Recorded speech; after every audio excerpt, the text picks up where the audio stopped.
여러분, 안녕하세요. 오늘 들려드릴 이야기는 정말 충격적입니다. 임신한 여군을 305,000m에서 강제로 나하산을 메고 뛰어내리라고 명령한 정신병적인 대령의 이야기인데요. 하지만 그는 몰랐습니다. 그 여군의 아버지가 누구인지 말이죠. 혹시 이런 권력 남용과 갑질 상황에서 통쾌한 반전을 좋아하신다면 구독과 좋아요 버튼을 눌러주세요. 여러분의 관심이 더 많은 이야기를 전해드릴 수 있는 힘이 됩니다. 그럼 지금부터 한 임신한 여군에게 일어난 믿기 어려운 실화를 들려드리겠습니다. 임신했다고 나타 안에 빨라 안 뛰어 창공 5,000m 군용 수송기 안에서 울려 퍼진 이 말은 그 누구도 상상할 수 없을 만큼 잔혹했습니다. 박민지 중사는 자신의 길을 의심했습니다. 임신 4개월인 자신에게 나타산 훈련을 강요하다니 이것이 정말 현실인지 믿기 어려웠거든요. 대령님, 제가 임신 중이라서 민지 중사는 떨리는 목소리로 다시 한번 설명해 보려 했습니다. 하지만 김철수 대령의 반응은 더욱 가혹했습니다. 임신했으면 더 담이 커야 되는 거 아니야? 애 낳을 용기도 없으면서 군인이라고. 김대령은 비틀린 웃음을 지으며 민지 중사를 내려다봤습니다. 그의 눈에는 관기가 서려 있었어요. 주변의 다른 군인들은 경악했지만 아무도 나서지 못했습니다. 김대령은 부대에서도 손꼽히는 권력자였고 그의 비정상적인 성격은 이미 유명했거든요. 특히 부하들을 괴롭히는 것을 즐기는 그의 성향은 부대 내에서 공공연한 비밀이었습니다. 제발 아이를 생각했으라도 민지 중사는 자신의 배를 감싸 보연했습니다. 결혼한 지 1년 만에 가진 소중한 생명이었어요. 남편과 함께 얼마나 기뻐했는지 모릅니다. 하지만 김대령의 표정은 더욱 잔혹해졌습니다. 아이 생각한다고? 그럼 더 빨리 뛰어 무서우면 애가 더 건강해진다고 들었는데 그는 정말로 정신이 나간 것 같았습니다. 기 내의 다른 병사들은 숨을 죽이고 상황을 지켜보고 있었습니다. 이런 광경을 목격하는 것만으로도 충격적이었거든요. 누군가는 휴대폰으로 몰래 상황을 녹화하기 시작했습니다. 네, 대령님, 이건 너무 한선인 부사관이 조심스럽게 말을 꺼냈지만 김대령의 한마디에 입을 다무을 수밖에 없었습니다. 너도 같이 김대령의 위협적인 목소리에 기내는 순식간에 조용해졌습니다. 민지 중사는 절망에 빠졌습니다. 이 상황에서 도움을 요청할 곳도 없고 거부하면 더 큰 보복이 있을 것이 분명했어요. 그녀는 떨리는 손으로 자신의 배를 어루만지며 속으로 기도했습니다. 아빠, 도와주세요. 하지만 그 순간 김대령은 민지 중사가 누구의 딸인지 전혀 몰랐습니다. 만약 알았다면 절대 이런 짓을 하지 않았을 텐데요. 아니, 어쩌면 이 부대에 발을 들이지도 않았을지도 모릅니다. 왜냐하면 박민지 중사의 아버지는 다름 아닌 군 전체에서 전설로 불리는 그 분이었거든요. 날아가는 쇠도 떨어뜨린다는 바로 그 박성호 사단장 말입니다. 김대령은 아직 모르고 있었습니다. 자신이 건드린 것이 얼마나 위험한 존재인지, 그리고 곧 어떤 일이 벌어질지 말이에요. 창공 5,000m에서 벌어지고 있는 이 광기 어린 상황이 얼마나 큰 폭풍을 불러일으킬지 김대령은 꿈에도 생각하지 못했습니다. 민지 중사는 낙하산을 메고 비행기 출입구 앞에 서서 아래를 내려다보고 있었습니다. 구름 사이로 보이는 땅은 마치 다른 세상처럼 멀어 보였어요. 그녀의 마음은 공포와 절망으로 가득 찼습니다. 하지만 이것은 시작에 불과했습니다. 진짜 이야기는 지금부터였거든요. 박민지 중사는 결혼한 지 이제 겨우 1년이 된 새 신부였습니다. 남편 이준호 중예와의 사랑은 부대 내에서도 유명했어요. 두 사람이 처음 만난 것은 합동훈련에서였는데 준호 중예는 민지 지사의 성실함과 강인함에 반했고 민지 중사는 그의 따뜻한 마음에 끌렸거든요. 임신 소식을 들었을 때 두 사람의 기쁨은 이루 말할 수 없었습니다. 여보, 우리 아기가 생겼어요. 민지 중사가 검사 결과지를 들고 왔을 때 준호 중에는 그녀를 번쩍 들어 올리며 기뻐했어요. 하지만 고 조심스럽게 내려놓으며 아, 미안해. 이제부터는 조심해야지. 라고 말했던 그 순간이 민지 중사의 머릿속에 생생히 떠올랐습니다. 부대에서도 임신 사실을 보고했고 대부분의 상관들은 축하해주며 무리한 훈련은 피하라고 배려해줬어요. 하지만 김철수 대령은 달랐습니다. 그는 오히려 민지 중사를 더욱 폭도하게 대하기 시작했거든요. 임신했다고 특별 대접받으려고 군인이 그럴 수 있나? 김 대령은 기회가 있을 때마다 민지 중사를 괴롭혔습니다. 다른 병사들보다 더 무거운 짐을 지게 하고 더 오랜 시간 서게 만들었어요. 동료들은 안타까워했지만 선든 아서지 못했습니다. 김대령의 보복이 두려웠거든요. 이미 그에게 반항했던 몇 명 병사들이 어떤 일을 당했는지 모두가 알고 있었으니까요. 자천, 징계, 심지어 조작된 사건으로 영창까지 보내는 것이 그의 수법이었습니다. 민지야, 참아. 곧 전부 갈 거야. 동기인 한소영 중사가 위로해줬지만 민지 중사는 점점 한계에 다 다르고 있었어요. 특히 입덧이 심해지면서 체력적으로도 버티기 어려워졌거든요. 그런데 오늘 갑자기 낙하산 훈련 명령이 떨어진 것입니다. 그것도 실제 상공에서 뛰어내리는 실전 훈련이었어요. 임신부에게는 절대해서는 안 되는 위험한 훈련이었습니다. 대령님, 군의관의 진단서도 있고 규정상 임신부는 민지 중사가 다시 한번 항해보려 했지만 김 대령의 대답은 더욱 잔혹했습니다. 규정, 내가 여기서는 규정이야오. 그는 민지 중사의 턱을 손가락으로 들어올리며 이어적으로 말했어요. 아니면 네 남편한테도 똑같이 해줄까? 어떤 사고가 날지 모르잖아. 민지 중사는 온몸이 떨렸습니다. 이제는 자신뿐만 아니라 남편까지 위협당하고 있었거든요. 김 대령은 정말로 무슨 짓이든 할 수 있는 사람이었어요. 이미 여러 차례 그런 사례들을 받았으니까요. 제발 민지 중사는 무릎을 꿇고 애원했습니다. 하지만 김 대령의 표정에는 즐거움마저 떠올랐어요. 이런 상황을 즐기고 있는 것 같았습니다. 항공기 안에서 다른 병사들은 차마 눈을 뜨고 볼 수 없었습니다. 한 명은 몰래 핸드폰으로 녹화를 시작했어요. 나중에라도 증거로 남겨야겠다는 생각에 서 있습니다. 자, 그럼 이제 낙하산 메고 준비해. 김 대령은 마치 일상적인 일처럼 말했습니다. 5분 후에 뜰 거야. 준비 안 되면 그냥 밀어버릴 테니까. 민지 중사는 절망에 빠졌습니다. 이 상황에서 어떻게 해야 할지 모르겠어요. 뛰어내리면 아이가 위험하고 뛰지 않으면 남편까지 위험해질 것 같았거든요. 그때 민지 중사는 어릴 때부터 자신을 보호해주던 아버지를 떠올렸습니다. 박성호 사단장은 민지 중사에게는 그저 든든한 아빠였어요. 어릴 때 학교에서 괴롭힘을 당했을 때도 어려운 일이 있을 때도 항상 지켜주던 아버지였거든요. 하지만 지금은 아버지가 여기 없었습니다. 민지 중사는 홀로 이 끔찍한 상황을 견뎌내야 했어요. 그녀는 뱃속의 아이에게 속삭였습니다. 미안해, 아가야, 엄마가 너를 지켜주지 못할 것 같아. 하지만 민지 중사는 몰랐습니다. 이미 부대 내에서 이 상황이 알려지기 시작했고 누군가가 급히 사단장실에 연락을 넣었다는 사실을 말이에요. 그리고 그 순간 박성호 사단장은 헬기를 타고 이곳으로 날아오고 있었습니다. 전설의 사단장이 움직였습니다. 자신의 딸과 손자를 위협하는 자가 누구든 그는 절대 용서하지 않을 작정이었어요. 날아가는 쇠도 떨어뜨린다는 그 전설이 현실이 될 시간이 다가오고 있었습니다. 김 대령은 아직도 모르고 있었습니다.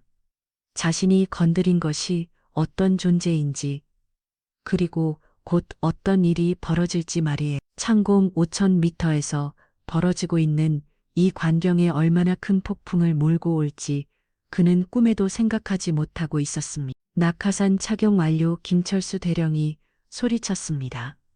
민지 중사는 떨리는 손으로 낙하산 끈을 조이고 있었어요. 무거운 장비가 임신한 몸을 더욱 진을했습니다. 뱃속의 아이가 움직이는 것 같아 더욱 불안했어요. 대령님, 정말 안 됩니다. 임신부는 절대 옆에서 지켜보던 이상민 소령이 용기를 내어 말했지만 김 대령의 눈빛은 더욱 차갑게 변했습니다. 소령, 당신도 같이 뜰 거야? 김 대령이 협박에 이상민 소령은 입을 다무밖에 없었어요. 이미 김 대령에게 반항했던 장교들이 어떤 꼴을 당했는지 너무나 잘 알고 있었거든요. 항공기는 곧 5,000m를 유지하며 비행하고 있었습니다. 창밖으로 보이는 구름들이 마치 솜사탕처럼 떠다니고 있었지만 민지 중사에게는 지옥 같은 광경이었어요. 저 아래로 떨어진다는 거, 그것도 임신한 몸으로 말이에요. 괜찮아, 민지야. 낙하산은 안전하게 설계돼 있어. 동료인 박준영 상사가 위로의 말을 건넸지만 그의 목소리도 떨리고 있었습니다. 임신분의 낙하산은 점프가 얼마나 위험한지 모두가 알고 있었거든요. 김 대령은 민지 중사 앞에 서서 잔혹한 미소를 지었습니다. 자, 이제 출입구로 가자. 5분 후면 점프다. 그는 마치 게임을 즐기는 것처럼 보였어요. 대령님, 마지막으로 한 번만 더 생각해 주세요. 민지 중사는 간절히 호소했습니다. 제 아이를 생각해서라도. 아이, 그래, 아이 말이야.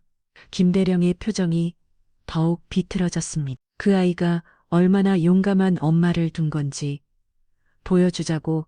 안 그래, 주변의 모든 병사들이 숨을 죽이고 있었습니다.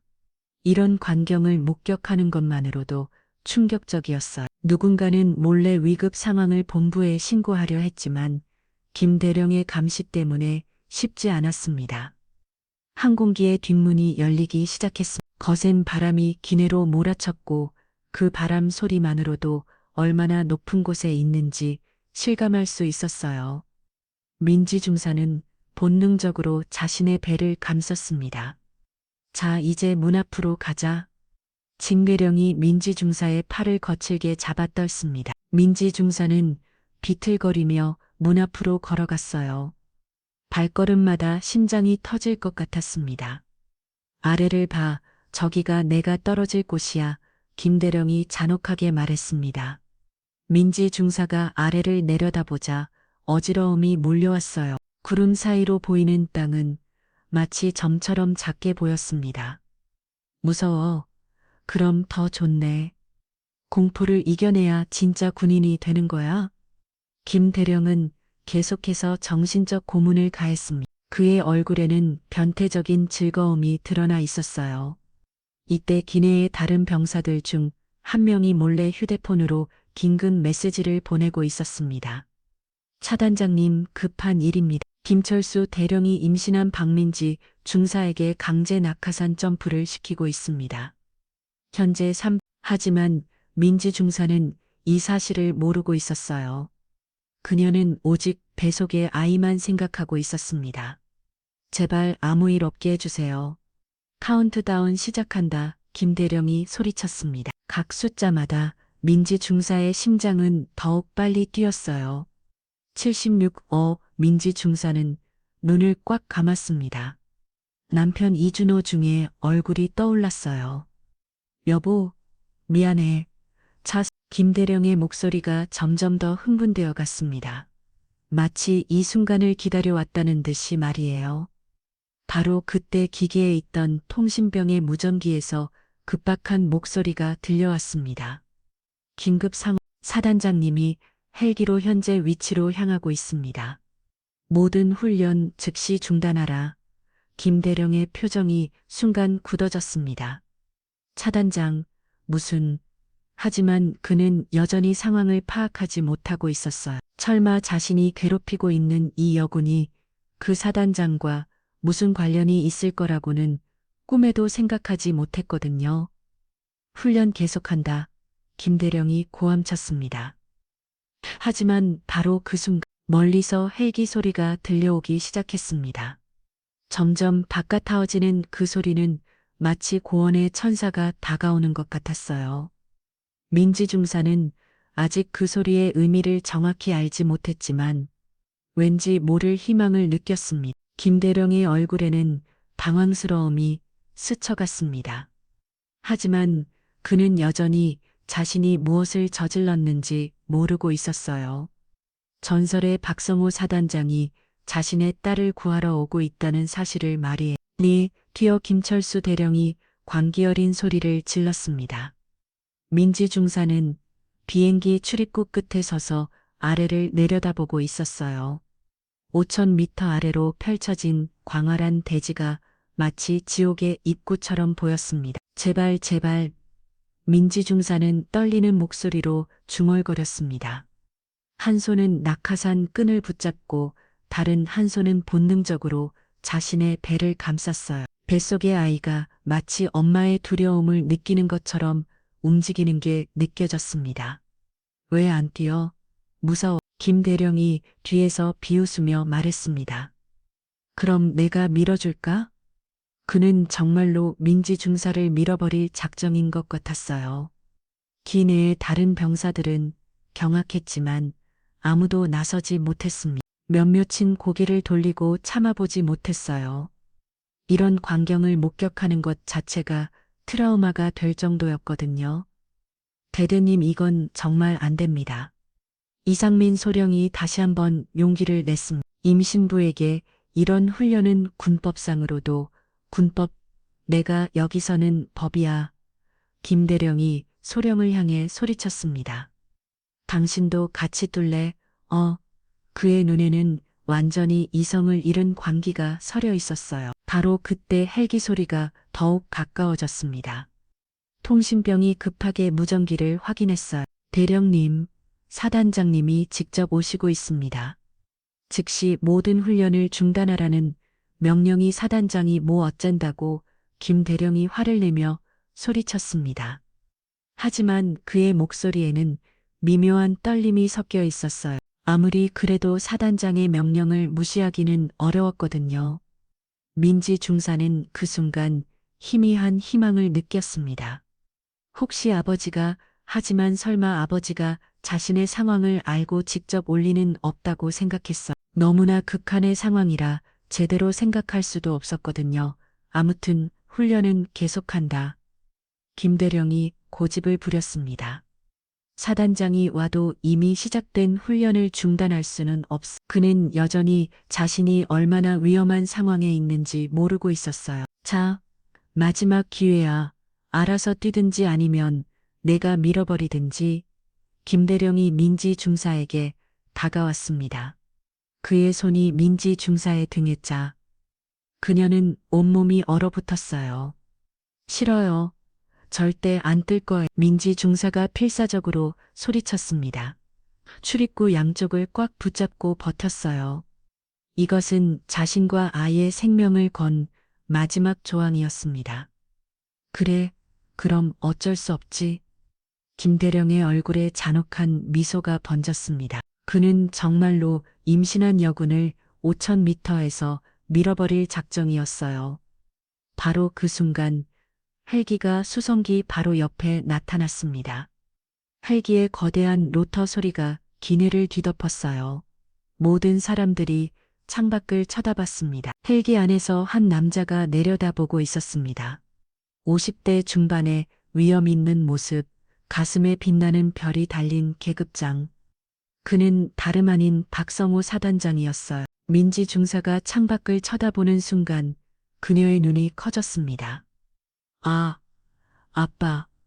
믿을 수 없다는 표정으로 중얼거렸어요.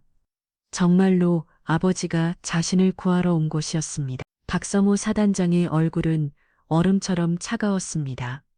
자신의 딸이 비행기 출입구에서 떨고 있는 모습을 본 그의 분노는 하늘을 찔렀어요. 전설의 사단장이 진짜 분노했을 때가 어떤 것인지 곧 김대령이 알게 될 것이었습니다. 헬기에서 무전이 들려왔습니다. 김철수 대령, 즉시 훈련을 중단하고 착륙 준비를 해라. 이것은 명령이다. 박성호 사단장의 목소리였어요.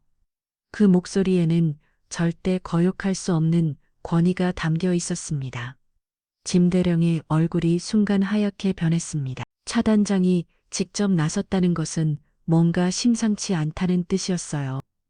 하지만 그는 여전히 민지 중사가 사단장의 딸이라는 사실을 몰랐습니다. 차단장님, 이것은 정규 훈련입니다. 김 대령이 무전으로 대답했습니다. 임신했다고 특혜를 줄 수는 없습니다. 그 순간 헬기에서 박성호 사단장의 목소리가 얼어붙을 만큼 차갑게 들려왔습니다. 김철수 대령, 내 딸에게서 당장 손 떼라. 기내가 순식간에 조용해졌습니다. 모든 사람들이 충격에 빠졌어요. 김 대령의 얼굴에서는 모든 혈색이 사라졌습니다. 딸이라고요.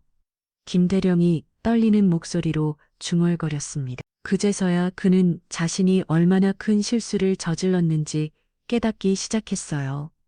민지 중사를 향한 박성호 사단장의 눈빛에는 아버지의 사랑과 걱정이 가득했습니다. 하지만 김대령을 바라보는 그의 눈빛은 절대 용서할 수 없다는 분노로 가득했어요. 전설이 현실이 되는 순간이 다가오고 있었습니다.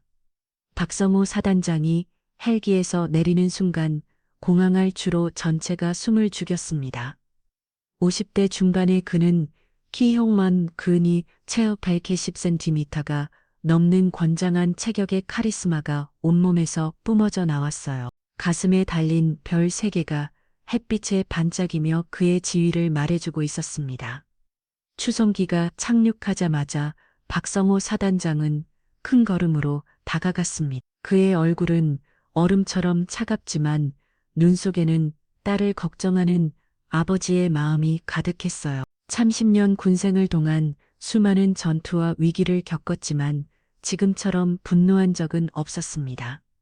짐철수 대령은 수송기에서 내리면서 온몸이 떨리고 있었습니다. 5분 전까지만 해도 자신이 절대적인 권력자라고 생각했던 그는 이제 완전히 다른 존재가 되어 있었어요. 박성호 사단장 앞에서는 그저 한 마리 벌레에 불과했거든요. 사단장님, 김대령이 급하게 격려를 했습니다. 하지만 그의 손은 심하게 떨리고 있었어요. 목소리도 제대로 나오지 않았습니다. 박성호 사단장은 김대령을 한번 쳐다본 후 곧바로 딸에게 달려갔습니다. 민지야, 괜찮니? 그의 목소리는 평소와 달리 부드러웠어요. 하지만 여전히 위험을 잃지 않았습니다. 아빠 민지 중사는 아버지 품에 안기며 울음을 터뜨렸습니다. 방금 전까지의 공포와 절망의 한순간에 안도감으로 바뀌었어요. 정말 무서웠어요. 아이가 괜찮다.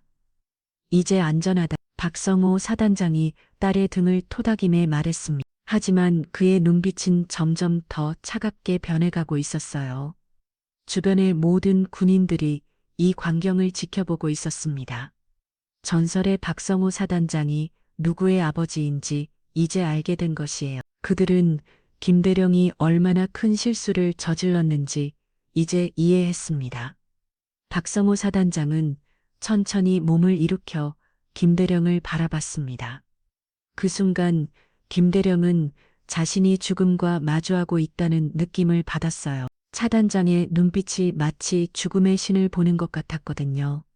김철수 대령, 박성호 사단장이 낮고 무거운 목소리로 말했습니다.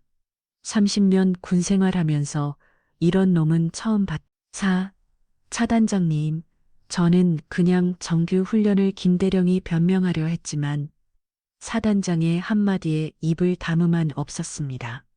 닥쳐. 박성호 사단장의 목소리에는 절대적인 권위가 담겨 있었어요. 그니 매 임신한 여군을 5,000m에서 뛰어내리라고. 그것도 내 딸을. 김대령의 얼굴이 하얗게 변했습니다. 이제야 그는 자신이 얼마나 끔찍한 일을 저질렀는지 완전히 깨달았어요. 박성호 사단장의 딸을 건드렸다는 것. 그것은 군 전체를 적으로 돌리는 것과 같았거든요. 차단장님, 정말 몰랐습니다. 만약 알았다면 절대. 김대령이 필사적으로 사과했지만 사단장의 표정은 더욱 차갑게 변할 뿐이었습니다. 몰랐다고 박성호 사단장이 차가운 웃음을 지었습니다. 그럼 내 딸이 아니었으면 괜찮았다는 뜻이냐? 다른 사람의 딸이면 5,000m에서 밀어버려도 된다는 거냐? 이 말에 김대령은 완전히 말문이 막혔습니다. 어떤 변명도 통하지 않을 것 같았어. 박성우 사단장은 단순히 딸을 보호하는 아버지가 아니라 모든 부하들을 지키는 진정한 지휘관이었거든요. 여러분 잘 들어라. 박성우 사단장이 주변의 모든 군인들을 향해 말했습니다.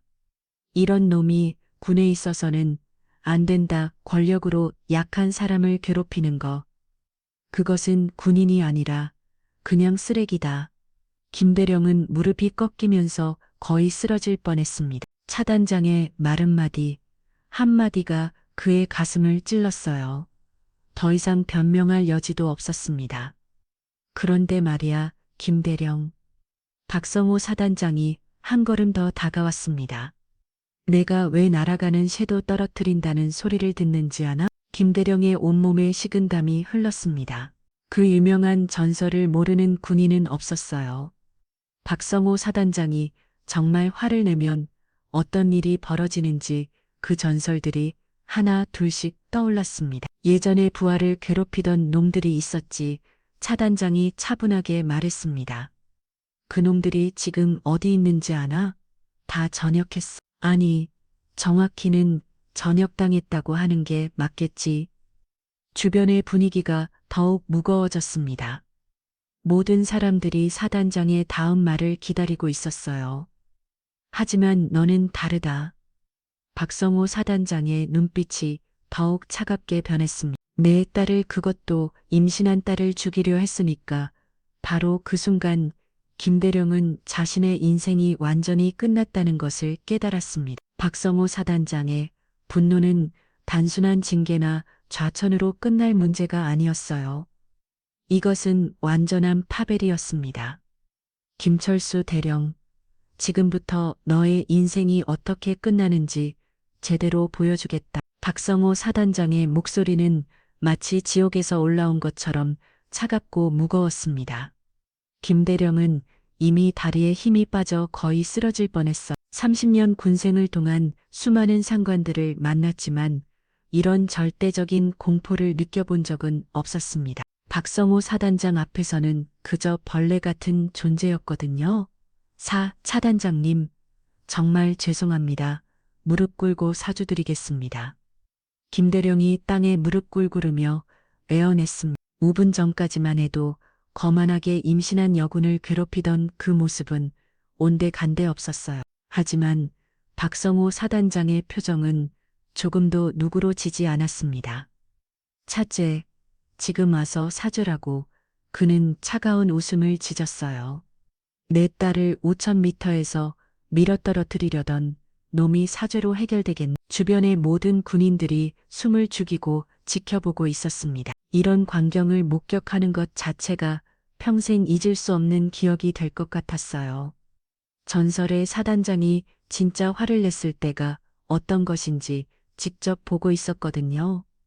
민지야, 이놈이 너한테 어떤 짓을 했는지 다 말해봐. 박성호 사단장이 딸을 바라보며 말했습니다.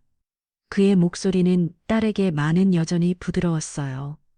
민지 중사는 아버지 곁에서 용기를 얻고 차근차근 말하기 시작했습니다. 아빠, 김대령은 제가 임신한 걸 알고서도 계속 괴롭혔어요.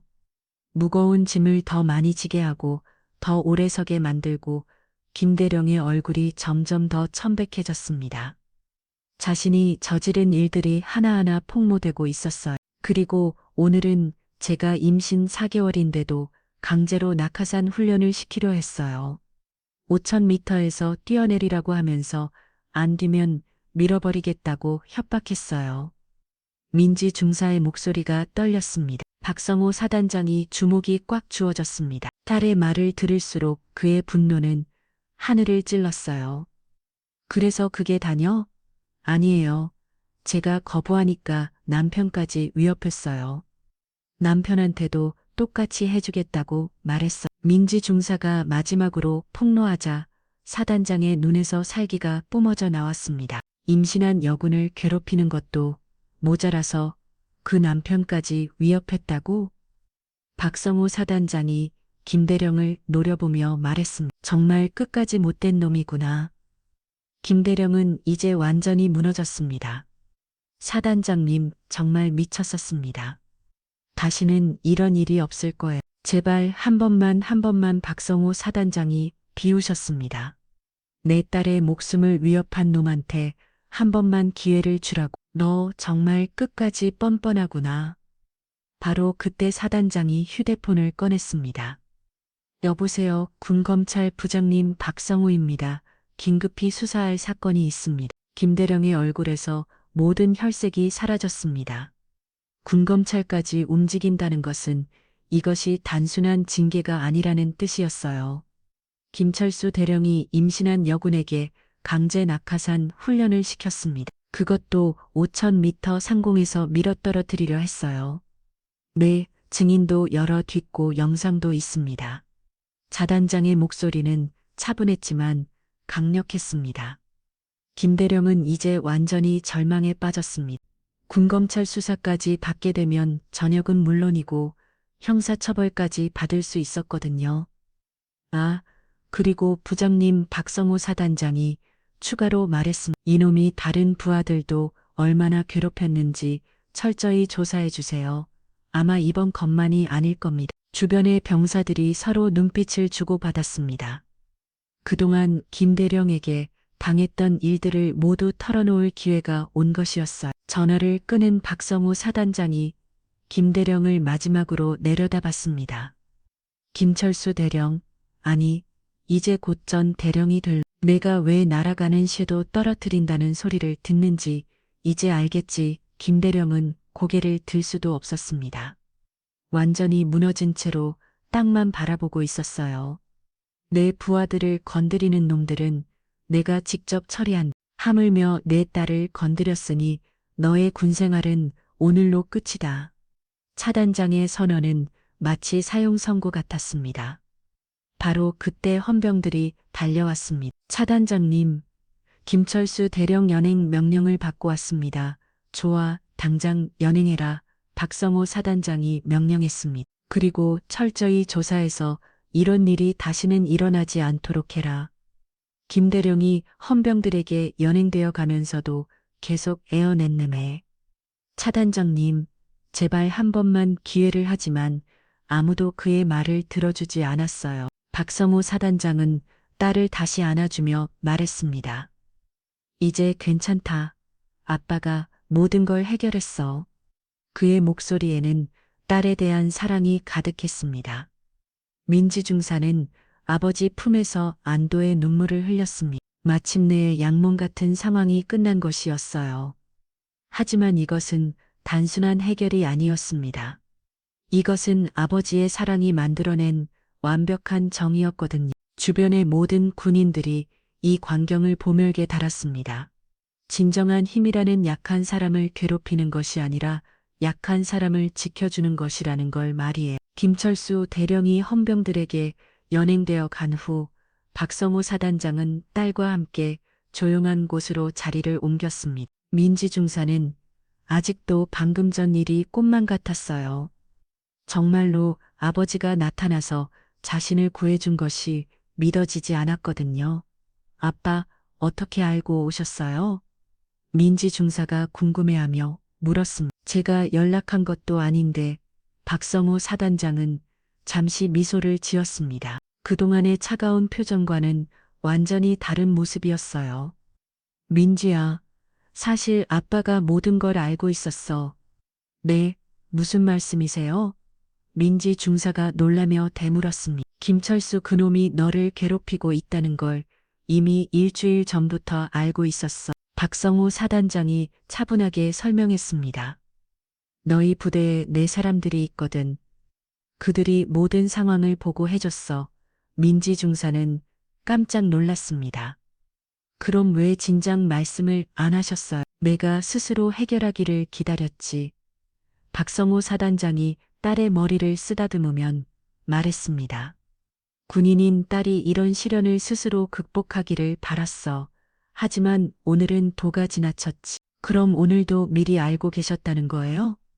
민지 중사가 믿을 수 없다는 표정으로 물었습니다. 박성우 사단장이 고개를 끄덕였습니다. 어제 저녁에 보고받았어. 김철수 그놈이 너한테 낙하산 훈련을 시키려 한다고. 그래서 헬기를 준비해뒀지.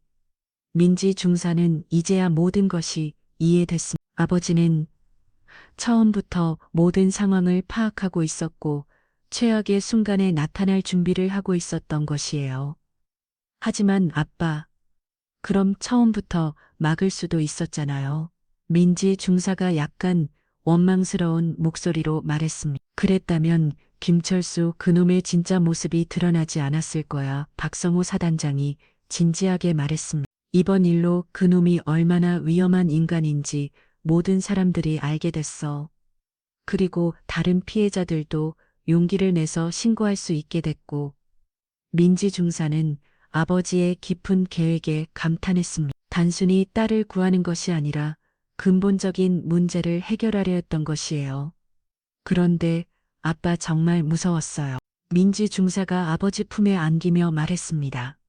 정말로 떨어뜨릴 줄 알았어요.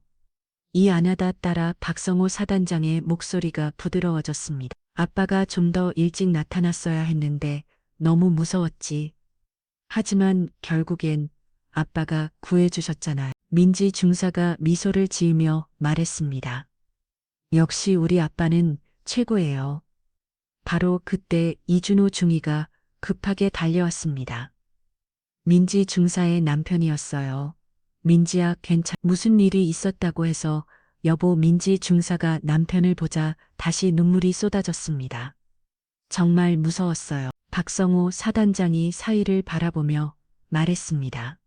준호야, 앞으로는 내가 없어도 민지를 잘 지켜줘야 해.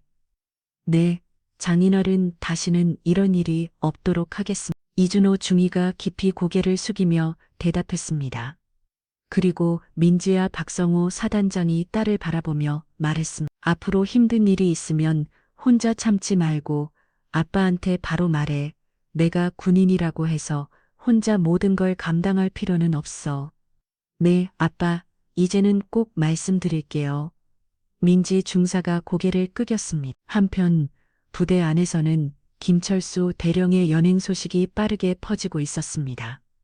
그동안 그에게 괴롭힘을 당했던 많은 병사들이 용기를 내어 증언을 시작했어요. 오랫동안 감춰져 있던 진실들이 하나 둘씩 드러나고 있었습니다. 이제야 숨통이 트인다. 한 병사가 동료에게 말했습니다. 박성호 사단장님이 정말 우리를 지켜주시는구나. 맞아. 이제부터는 김대령 같은 놈들이 함부로 설치지 못할 거야. 다른 병사가 동의하며 말했습니다. 네. 박성호 사단장의 이번 행동은 단순히 딸을 구한 것이 아니었습니다. 그것은 모든 부하들에게 보내는 강력한 메시지였어요. 내가 너희를 지켜주겠다는 의미였거든요. 민지아 아가는 괜찮지. 박성호 사단장이 딸의 배를 살짝 바라보며 걱정스럽게 물었습니다. 네, 다행히 괜찮은 것 같아요. 민지 중사가 자신의 배를 쓰다듬으며 대답했습니다. 검진을 받아 봐야겠지만 아기가 움직이는 게 느껴져요. 그래, 우리 손자가 아빠를 닮아서 용감하구나. 박성호 사단장이 따뜻하게 웃으며 말했습니다. 이준호 중위가 장인어른께 정중히 말했습니다. 장인어른 정말 감사합니다. 장인어른이 아니었다면 가족을 지키는 건 당연한 일이야. 박성호 사단장이 말했습니다. 하지만 다음에는 이런 일이 없도록 더 신경 써야 해. 네, 명심하겠습니다. 이준호 중위가 깊이 고개를 숙였습니다. 박성호 사단장은 이번 일을 통해 다시 한번 깨달았습니다. 진정한 힘이란 권력을 남용하는 것이 아니라 약간 사람들을 보호하는 데 사용하는 것이라는 걸 말이에요. 그리고 그런 신념으로 30년간 군 생활을 해온 자신이 자랑스러웠습니다. 참 개월 후 박민지 중사는 건강한 아들을 낳았습니다. 임신 7개월이 된 그녀는 그날의 일을 떠올리며 여전히 가슴이 두근거렸지만 이제는 감사함이 더 컸어요. 아버지의 사랑이 자신과 아이를 구해준 것이었거든요. 병원에서 박성우 사단장이 갇혀온 손자를 안고 있었습니다. 전장에서는 차가운 얼음 같았던 그가 손자 앞에서는 완전히 다른 사람이 되어 있었어요. 우리 성민이 할아버지 닮아서 용감할 거야. 아빠 그때 정말 고마웠어요. 민지 중사가 병원 침대에 누워 아버지를 바라보며 말했습니다. 아빠가 아니었다면 성민이도 제가 지금 여기 있을 수 없었을 거예요. 무슨 소리야.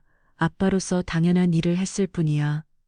박성호 사단장이 손자를 더욱 조심스럽게 안으며 말했습니다. 그보다 성민이가 정말 건강하게 태어나줘서 고마워. 이준호 중위도 아내와 아들을 바라보며 감격스러워했습니다. 장인어른 덕분에 우리 가족이 모두 무사할 수 있었습니다. 평생 은혜를 잊지 않겠습니다. 은혜라니, 가족끼리 무슨 소리야. 박성호 사단장이 웃으며 말했습니다. 대신 성민이를 잘 키우는 게 아빠에 대한 보답이야. 한편 김철수 전 대령은 어떻게 됐을까요? 그는 군검찰 수사 결과 다수의 부하 괴롭힘과 직권남용 혐의로 기소되어 1년 6개월의 실형을 선고받았습니다. 전역은 물론이고 모든 군인 연금도 박탈당했어요. 30년 군 생활이 완전히 물거품이 된 것이었습니다. 더욱 놀라운 것은 김철수의 사건 이후 그동안 숨어있던 다른 가해자들까지 줄줄이 드러났다는 것이었어요. 박성호 사단장의 강력한 메시지는 정군에 퍼져나갔고 부하 괴롭힘 근절 운동이 본격적으로 시작됐습니다. 사단장님이 보여주신 것처럼 우리도 서로를 지켜주는 진정한 군인이 되자 부대 내에서는 이런 분위기가 확산되고 있었어요. 낙한 사람을 괴롭히는 것이 아니라 보호하는 것이 진정한 강함이라는 인식이 퍼져나갔습니다. 박민지 중사는 출산 육아를 마치고 복무를 계속하기로 했습니다. 그녀는 이제 더욱 강해진 자신을 느꼈어요. 아버지의 사랑과 남편의 지지 그리고 건강한 아들까지 얻은 그녀는 그 누구보다 당당했습니다. 민지야, 앞으로도 힘든 일이 있으면 혼자 참지 말고 꼭 말해. 박성호 사단장이 딸아에게 다시 한번 당부했습니다. 네, 아빠, 이제는 성민이 엄마이기도 하니까 더욱 조심할게요. 민지 중사가 밝게 웃으며 대답했습니다. 박성호 사단장은 이번 일을 통해 많은 것을 배웠습니다. 지위와 권력은 자신을 위해 있는 것이 아니라 약한 사람들을 보호하기 위해 있다는 것을 다시 한번 깨달았어요. 그리고 가족을 지키는 일이야말로 가장 중요한 임무라는 것도 확실히 알게 되었습니다. 청민아, 할아버지가 너한테 들려줄 이야기가 많단다. 박성호 사단장이 손자를 바라보며 속삭였습니다. 진정한 용기가 무엇인지, 약한 사람을 지키는 것이 얼마나 중요한지 말이야. 갓 태어난 성민이는 할아버지의 품에서 평화롭게 잠들어 있었습니다. 마치 자신이 얼마나 많은 사랑을 받으며 태어났는지 알고 있는 것처럼 말이에요. 이준호 중위는 아내와 아들을 바라보며 다짐했습니다. 나도 장인어른처럼 가족을 지킬 수 있는 강한 남자가 되어야겠어. 그는 박성호 사단장의 모습을 보며 진정한 남편이자 아버지가 되는 법을 배웠어요. 6개월 후 박성호 사단장은 전역을 앞두고 있었습니다. 35년의 군 생활을 마무리하는 그에게 가장 큰 보람은 딸과 손자를 지켜는 것이었어요. 계급장보다, 훈장보다, 그 무엇보다 소중한 성취였습니다. 아빠, 전역하시면 성민이 돌보는 일도 도와주실 거죠? 민지 중사가 장난스럽게 물었습니다. 물론이지. 할아버지의 새로운 임무는 손자 돌보기야. 박성호 사단장이 웃으며 대답했습니다. 저녁식 날라는 부하들이 박성호 사단장을 배우겠습니다. 그들의 눈에는 존경과 감사의 마음이 가득했어요. 진정으로 자신들을 지켜준 지휘관을 떠나보내는 마음이었습니다. 차단장님, 평생 잊지 않겠습니다. 부하들의 함성이 하하를 울렸습니다. 박성호 사단장은 마지막으로 부하들에게 말했습니다. 여러분, 진정한 강함은 약한 사람을 괴롭히는 게 아니라 보호하는 것입니다. 그걸 잊지 마세요. 집으로 돌아가는 길. 박성호 사단장은 딸과 사위 그리고 손자와 함께 있었습니다. 이것이야말로 그가 평생 지키고 싶었던 가장 소중한 것들이었어요. 청민아, 할아버지가 너를 위해 어떤 일까지 했는지 커서 알게 될 거야. 박성호 사단장이 손자를 바라보며 미소 지었습니다. 그리고 너도 커서 소중한 사람들을 지킬 수 있는 사람이 되길 바란다. 네 이야기는 단순히 한 아버지가 딸을 구한 이야기가 아닙니다. 진정한 사람과 용기가 어떤 기적을 만들어낼 수 있는지 보여주는 이야기예요. 권력은 약한 사람을 괴롭히는 도구가 아니라 그들을 보호하는 방패가 되어야 한다는 교훈을 담고 있습니다. 여러분은 소중한 사람을 지키기 위해 어디까지 할 수 있다고 생각하시나요? 그리고 진정한 강함이란 무엇이라고 생각하시는지 댓글로 들려주세요. 5년이 흘렀습니다.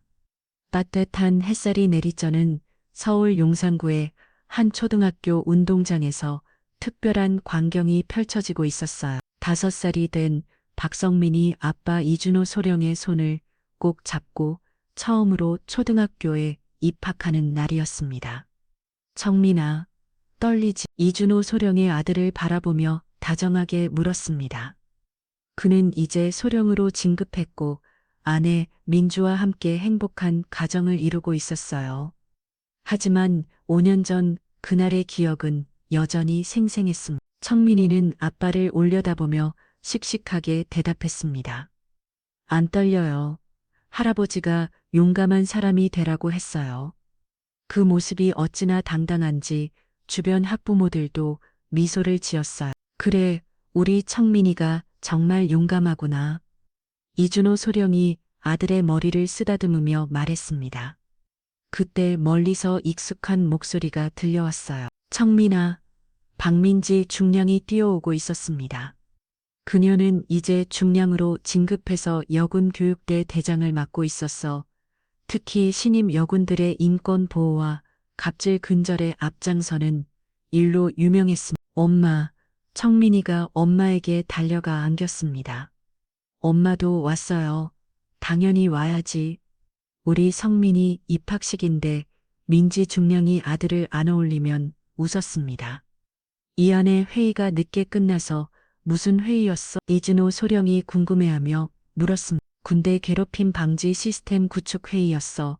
민지 중량이 진지하게 답했습니다. 요즘 젊은 군인들이 그런 일을 당하지 않도록 하는 프로그램을 만들고 있거든. 이준호 소령은 아내를 자랑스럽게 바라봤습니다. 5년 전 그 끔찍한 경험이 오히려 민지를 더욱 강하게 만들었고, 이제는 다른 사람들을 보호하는 일에 앞장서고 있었어요. 바로 그때 학교 입구에 검은색 승용차가 멈춰졌습니다. 차에서 내린 사람은 다름 아닌 박성호 전사단장이었어요. 전역 후 5년이 지났지만 여전히 위험 있는 모습이었습니다. 할아버지 성민이가 할아버지를 보자 신나게 뛰어갔습니다. 우리 성민이 오늘이 첫 등교구나. 박성우는 손자를 번쩍 들어 올리며 웃었습니다. 저녁 후 그는 손자바보가 되어 있었어요. 매일 성민이와 함께 시간을 보내는 것이 그의 가장 큰 행복이었습니다. 할아버지, 저 용감하게 학교 다닐 거예요.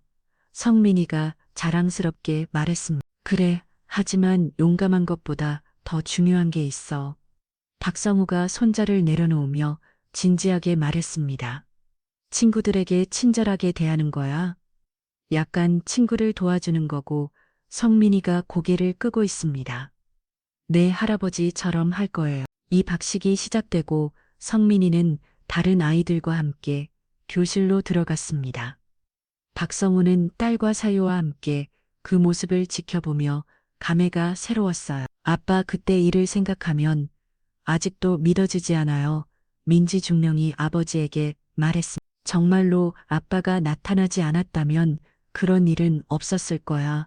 박성우가 단호하게 말했습니다. 내가 살아있는 한 우리 가족에게는 그런 일이 일어나지 않. 하지만 이제는 제가 다른 사람들을 지켜줄 차례죠. 민지 중령이 의젓하게 말했습니다. 아빠가 저를 지켜주신 것처럼 저도 제 부하들을 지키고 싶어요. 박성호는 딸의 말에 깊이 감동했습니다. 그의 신념과 같이 관이 딸에게 제대로 전해진 것이었어요. 이 박식이 끝난 후 가족들은 함께 근처 식당에서 축하 식사를 했습니다. 성민이는 새로 받은 책가방을 자랑하며 신이 나 있었어요. 할아버지 선생님이 성민이가 아주 예의 바르다고 칭찬하셨어요. 성민이가 자랑스럽게 말했습니다. 역시 우리 성민이야. 박성우가 흐뭇하게 웃었습니다. 앞으로도 그렇게 착한 아이로 자라거라. 식사 중에 이준호 소령이 장인어른께 말했습니다. 장인어른 요즘 부대에서 장인어른 이야기가 자주 나와요. 5년 전 그 일이 아직도 전설처럼 전해지고 있거든요. 그래 박성우가 놀라며 물었습니다. 네, 특히 신입 장교들 교육할 때 꼭 사례로 나온대요. 진정한 리더십이 무엇인지 보여주는 사례라고 하면서요. 민지 중령이 덧붙여 설명했습니다. 박성우는 기분이 좋으면서도 한편으로는 복잡했습니다. 자신이 한 일이 그렇게 특별한 것이라고 생각하지 않았거든요. 그저 아버지로서 그리고 지휘관으로서 당연한 일을 했을 뿐이었으니까요. 아빠, 그런데 김철수는 어떻게 됐는지 아세요? 민지 중령이 궁금해하며 물었습니다. 출소한 지 2년 됐어. 박성우가 담담하게 답했습니다. 지금은 작은 경비회사에서 일한다고 들었어. 당연히 군과는 아무 관련 없는 일이지. 그래도 다시는 그런 일을 하지 않았으면 좋겠어요. 민지 중령이 말했습니다. 사람은 변할 수 있어. 박성우가 널 그렇게 말했습니다. 중요한 건 우리가 그런 일이 다시 일어나지 않도록 하는 거예요. 청민이가 갑자기 할아버지에게 물었습니다. 할아버지, 나쁜 사람이 있으면 어떻게 해야 해요? 박성우는 잠시 생각한 후 손자에게 말했습니다. 먼저 어른들에게 도움을 요청해야 해. 그리고 혼자서 해결하려고 하면 안 돼. 이해했니? 네, 할아버지나 엄마 아빠한테 말할게요. 청민이가 씩씩하게 대답했습니다. 그 모습을 보며 가족들은 모두 웃었습니다. 5년 전에 그 끔찍한 사건이 이제는 가족을 더욱 단단하게 만들어준 경험이 된 것 같았어요. 집으로 돌아가는 길, 박성호는 운전을 하면서 뒷좌석에 가족들을 바라봤습니다. 청민이는 피곤해서 엄마 품에서 잠들어 있었고 민지 중령과 이준호 소령은 조용히 대화를 나누고 있었어요. 이런 평범한 일상이 얼마나 소중한지 그는 누구보다 잘 알고 있었습니다. 아빠 오늘 정말 고마웠어요. 민지 중령이 뒷좌석에서 말했습니다. 청민이가 할아버지를 얼마나 좋아하는지 아세요? 나도 성민이가 세상에서 가장 소중해. 박성호가 백미래로 잠든 손자를 바라보며 미소 지었습니다.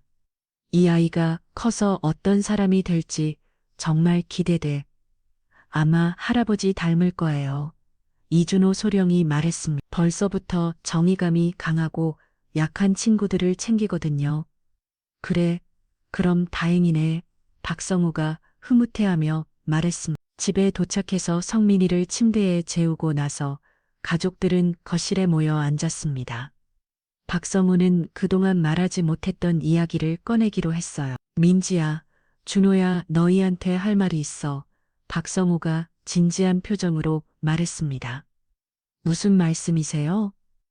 아빠, 민지 중령이 궁금해하며 물었습니다. 5년 전 일 이후로 내가 많은 걸 배웠어. 박성우가 천천히 말하기 시작했습니다. 가족을 지키는 거, 그리고 옳은 일을 하는 것이 얼마나 중요한지 말이야. 이준호 소령과 민지 중령은 조용히 장인어른의 말을 들었습니다. 그런데 요즘 들어 생각이 드는 게 내가 했던 일이 성민이에게도 영향을 줄 것 같아서 말이야. 박성우가 계속 말했습니다. 이 아이가 자라면서 할아버지의 이야기를 듣게 될 텐데 올바른 교훈을 얻었으면 좋겠어. 어떤 교훈을 말씀하시는 거예요? 민지 중령이 물었습니다. 힘은 약한 사람을 보호하기 위해 쓰는 거라는, 그리고 가족은 목숨을 걸고 지켜야 할 소중한 존재라는 것. 박성우의 목소리에 깊은 울림이 있었어요. 많은 웃고 박성우의 목소리에 깊은 울림이 있었어요. 아빠 말씀이 맞아요. 민지 중령이 고개를 끄덕였습니다. 저도 지금 부대에서 그런 마음으로 일하고 있어요. 제가 받은 상처를 다른 사람들은 받지 않았으면 해서요. 그게 바로 내가 바라던 거야. 박성우가 딸을 자랑스럽게 바라봤습니다. 내가 그런 일을 하고 있다는 걸 알 때마다 정말 뿌듯해. 이준호 소령도 말했습니다. 저도 장인어른을 보면서 많이 배웠습니다. 진정한 남자가 무엇인지, 아버지가 어떤 존재해야 하는지 말이에요. 준호야, 넌 이미 훌륭한 아버지야. 박성우가 사이를 격려하며 말했습니다. 청민이를 보면 알 수 있어. 정말 잘 키우고 있어. 그때 침실에서 청민이의 목소리가 들려왔습니다. 할아버지, 엄마, 가족들이 침실로 가보니 성민이가 잠에서 깨어 있었어요. 할아버지, 꿈에서 할아버지가 나왔어요. 눈 꿈이었어. 성민아. 박성우가 손자 옆에 앉으며 물었습니다. 할아버지가 하늘에서 날아다니면서 나쁜 사람들을 혼내주는 꿈이었어요. 성민이가 신나게 말했습니다. 정말 멋있었어요. 가족들이 모두 웃었습니다. 아이의 상상력이 할아버지를 슈퍼히어로로 만들어준 것 같았어요. 청민아, 할아버지는 슈퍼히어로가 아니야. 박성우가 손자에게 부드럽게 말했습니다. 그냥 가족을 사랑하는 평범한 할아버지일 뿐이야. 아니에요. 할아버지는 진짜 슈퍼히어로예요.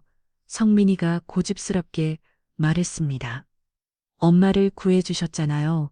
박성우는 잠시 말을 멈췄습니다. 아이에게는 그 일이 정말로 할아버지가 엄마를 구해준 영웅담으로 기억되고 있었던 것이에요. 그럼 성민이도 커서 할아버지처럼 될 거야? 민지 중령의 아들에게 물었습니다. 저도 할아버지처럼 약한 사람들을 도와줄 거예요. 성민이가 자신있게 대답했습니다. 박성우는 손자의 말에 깊이 감동했습니다. 자신의 행동이 다음 세대에게 올바른 가치관을 전달하고 있다는 것을 확인할 수 있었거든요. 며칠 후 박성우는 민지 중령이 근무하는 부대를 방문했습니다. 딸이 어떤 일을 하고 있는지 직접 보고 싶었어요. 중령님, 이분이 아버님이세요? 한 젊은 여군이 민지 중령에게 끼었습니다. 네, 제 아버지입니다. 민지 중령이 자랑스럽게 소개했습니다. 와, 정말 그 유명한 박성우 전 사단장님이시군요. 여군의 눈이 반짝였습니다. 저희가 교육받을 때 항상 들었던 분이에요. 박성우는 조금 민망했지만 기분이 좋았습니다. 자신의 이야기가 좋은 교육 자료로 쓰이고 있다는 게 뿌듯했어요. 중령님 덕분에 저희가 정말 편하게 근무하고 있어요. 다른 여군이 말했습니다.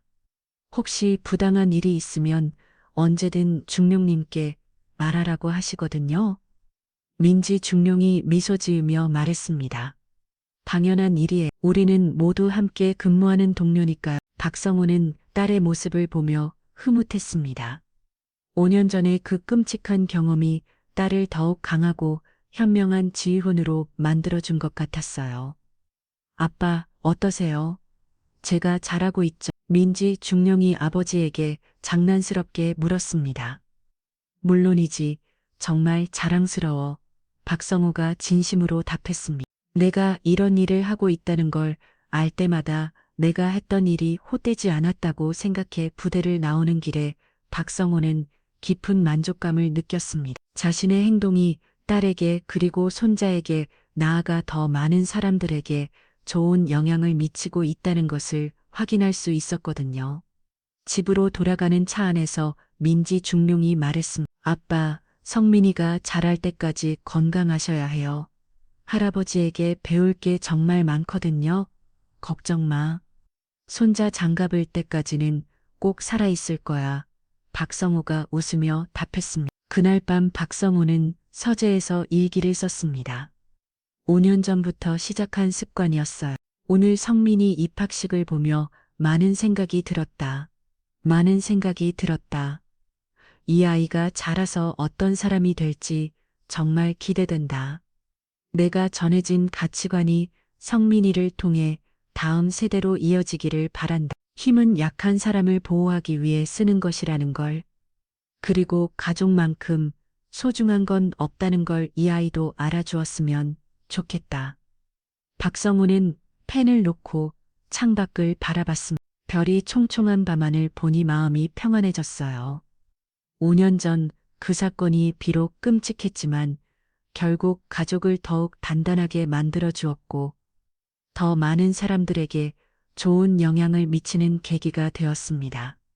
진정한 승리란 이런 것이 아닐까. 힘으로 상대를 굴복시키는 것이 아니라 사랑으로 더 나은 세상을 만들어가는 것 말이에요. 여러분도 소중한 사람을 지키기 위해 어떤 일이든 할 수 있나요? 그리고 여러분의 행동이 다음 세대에게 어떤 영향을 미칠지 생각해 보신 적이 있나요? 댓글로 여러분의 생각을 들려주세요.